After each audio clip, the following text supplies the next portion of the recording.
Welcome to Scrum Masters Elite_UK, a place for deep rugby analysis, fair perspectives, and lessons from elite sports. Subscribe to the channel and join us on the journey. Bernard Jackman made a very thought-provoking point about Rieko Ioane's situation at Leinster Rugby. Sometimes a player is not only competing against opponents on the field, but also against the enormous shadow left behind by their predecessor. And in this case, that shadow is named Jordie Barrett. From Jackman's comments, what caught my attention most was not the praise or criticism directed at Ioane, but how elite rugby clearly reflects the harsh reality of professional sport. A player who has represented the New Zealand national rugby union team nearly 90 times and built a global reputation can still find himself under heavy scrutiny after only a few months of underperforming. It shows that in modern sport, past glory is only a reference point. What truly determines an athlete's value is current form and the ability to adapt to a new environment. I think many fans tend to see things in black and white. If a player performs well, they are celebrated like a hero. If they struggle for a few games, they are immediately labeled a failed signing. But Ioane's story reminds us that behind an underwhelming performance there are often many more complicated factors: pressure from expectations, tactical differences, imperfect fitness, inconsistent rhythm, and constant comparisons to an outstanding predecessor. This becomes even more significant because the player Ioane replaced was not just an ordinary foreign signing. Jordie Barrett left an enormous mark at Leinster. According to Jackman, he almost became one of the best overseas players the club has ever had. That is a massive statement considering Leinster previously had stars such as Isanashua and Brad Thorne. When a new player steps into a role that was recently occupied by someone hugely successful, the pressure nearly doubles. Fans no longer judge you solely on your own ability, but on whether you can recreate what the previous player achieved. It is an invisible yet extremely brutal form of pressure. And I believe this is exactly what Jackman meant when he said Ioane was placed in a very difficult position. From a personal perspective, I see this as a valuable lesson not only in sport, but also in life. Many people have experienced entering an environment where the person before them was exceptionally talented, a new employee replacing a respected veteran, a coach taking over a successful team, or even a student joining a high-achieving class. In those moments, the biggest challenge is often not technical ability, but the constant feeling of comparison. Without strong mental resilience, it is very easy to lose confidence. What I appreciate about Jackman is that he did not simply criticize Ioane, but evaluated his situation fairly. He admitted Ioane started slowly, lacked full fitness, showed limited explosiveness, and at times was ineffective in the center position.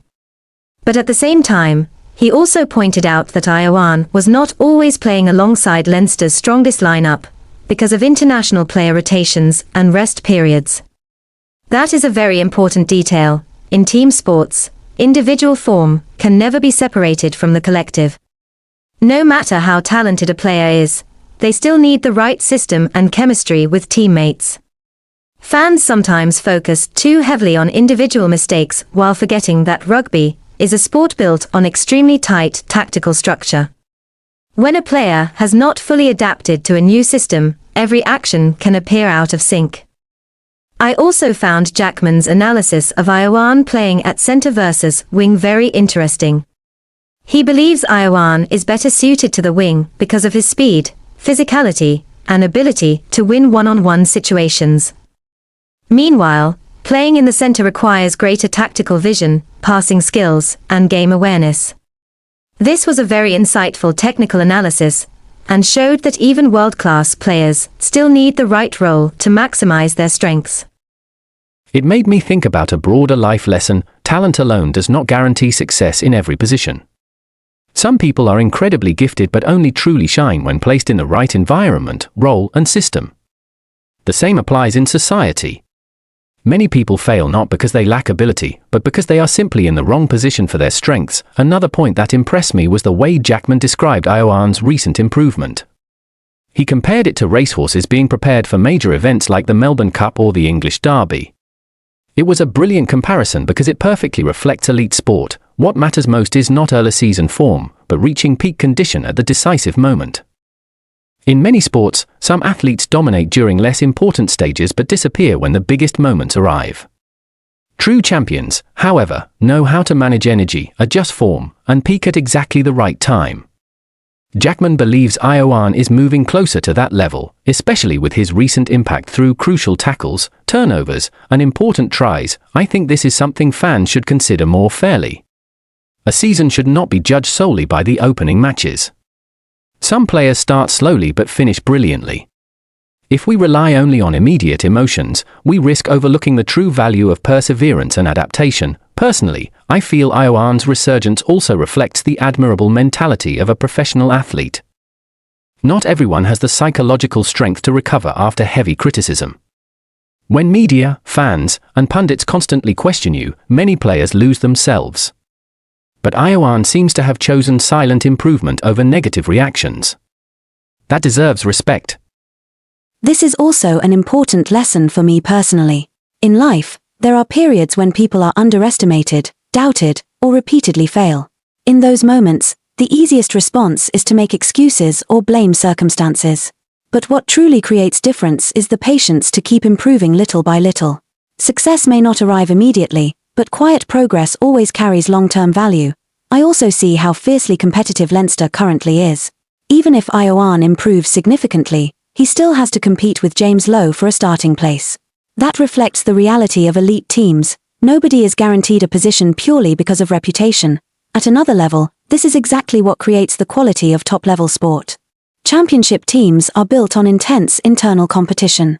When every position has strong alternatives, the entire squad maintains constant motivation to improve. If a player feels guaranteed a starting role regardless of form, intensity in training naturally declines. Jackman also mentioned Leinster's evolving identity under Jacques Nienaber. This is another fascinating point. In the past, Leinster were famous for their fast, creative attacking style. But now they carry more traits associated with the South Africa national rugby union team: structured defence, pragmatism, and knockout game mentality. I believe this clearly reflects how modern rugby is changing. Successful teams no longer rely purely on attractive attacking rugby. In knockout matches, defensive discipline, tactical structure, and pressure management often matter more than flair. This also mirrors a broader truth in life: sometimes effectiveness matters more than appearance. People naturally admire what looks exciting, explosive, and entertaining. But long-term success requires consistency, organization, and resilience under pressure. Those are the qualities most championship teams possess. I especially liked the part where Jackman said Leinster are entering the final as underdogs against Union Bordeaux-Bègles for the first time in many years. That is psychologically fascinating because it changes the mindset of the Irish side. When you are the favourite, the pressure to win becomes enormous. But when expectations are lower, teams sometimes play with greater freedom and become even more dangerous. In sport, mentality is incredibly important. Many supposedly weaker teams win because they compete with freedom and determination to prove themselves. Meanwhile, favourites can become crushed by expectation. For the fan community, I think this story is an important reminder that athletes deserve fairer and more patient judgment. Criticism is part of professional sport, but quickly labeling a player a failure after only a few difficult months is unfair. Social media has made every judgment more extreme. One great performance can turn a player into a superstar, while one mistake can trigger massive abuse. That creates huge psychological pressure for athletes.